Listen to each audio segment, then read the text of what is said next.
اب میں اس تقریب کو آگے چلاتے ہوئے جامعہ ازہر کے ایک اور طالب علم اکرام کو دعوت دیتا ہوں کہ وہ آئے اور خود صحابہ کے اوپر بیان کریں۔ تشریف لاتے ہیں طالب علم اکرام۔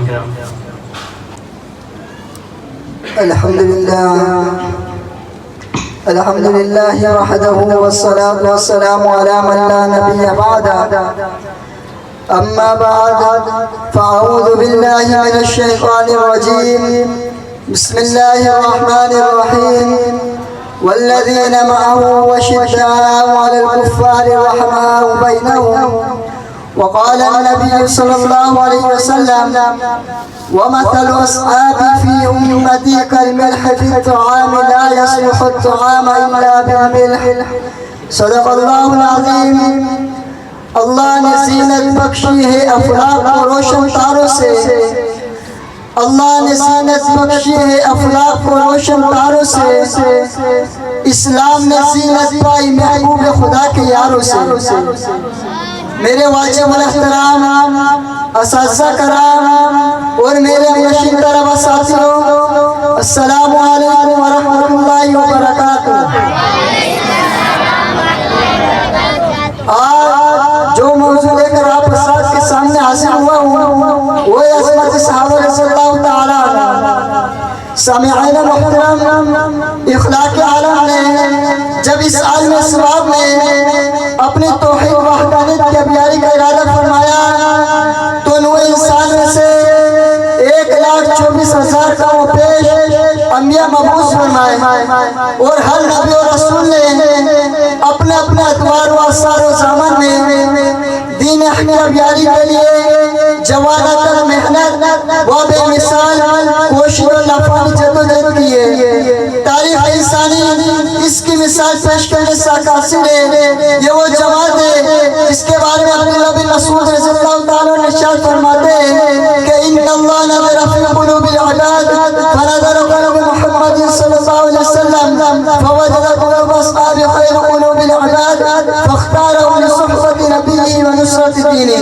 یہ وہ جماعت ہے جنہوں نے غم کے پہاڑ سے کر اپنے بچے یتیم کروا کر اپنی بیویاں بیوہ برا کر اپنی جان کا نذرانے دے کر خود کو خون میں ملا کر قیامت تک کے آنے والوں کو بسمانے حال پیغام دے دیا۔ واقف کیوں ہے اس راز سے دار و رسم بھی، واقف کیوں ہے اس راز سے دار و رسم بھی، ہر دور میں تکمیل و فہم سے ہوئی ہے۔ آئے سیرت صحابہ کو سب سے پہلے رب کے کلام سے پھر نبی کے فرمان سے سمجھنے کی کوشش کریں۔ سامعین مکرم، جب میں قرآن سے صحابہ رضی اللہ تعالیٰ عنہ کی مزاج کے بارے میں سوال کرتا ہوں تو قرآن یہ پکار اٹھتا ہے والذین معه اشداء علی الکفار رحماء بینہم۔ جب میں قرآن سے صحابہ رضی اللہ تعالیٰ عنہ کی چاہت کے بارے میں سوال کرتا ہوں تو قرآن جواب دیتا ہے رکعان سجدہ۔ جب میں قرآن سے صحابہ رضی اللہ تعالیٰ عنہ کی عبادت کے بارے میں سوال کرتا ہوں تو قرآن اس انداز سے ہویا ہوتا ہے سجدہ یبتغون فضلا من اللہ ورضوانا۔ جب میں مزید قرآن کی اور گردانی کرتا ہوں تو کئی قرآن اولئک هم الراشدون کہہ کر ان کی کامیابی کا چرچا کرتا ہے اور کہیں اولئک هم المفلحون کہہ کر ان کی کامیابی پر مورے ستارہ ذکر کرتا ہے۔ ارے قربان جو قرآن سے جس نے رضی اللہ عنہ ورضوان کہہ کر خدا انسان سے پر راضی ہونے کو پروانہ جاری کر دیا۔